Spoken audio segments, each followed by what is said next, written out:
Vị trí lô đất này đi ra ngay chỗ cầu Đập Ngăn Mặn á, thì đi qua Ngôi Đến rất là gần nha các bạn.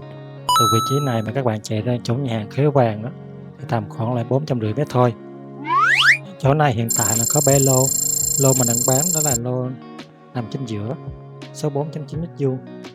Thì lô này bắt đầu là từ ngay chỗ này mà chạy ra ngay chỗ Tá Định Cư Ngọc Hiệp á, là tầm khoảng 700 mét.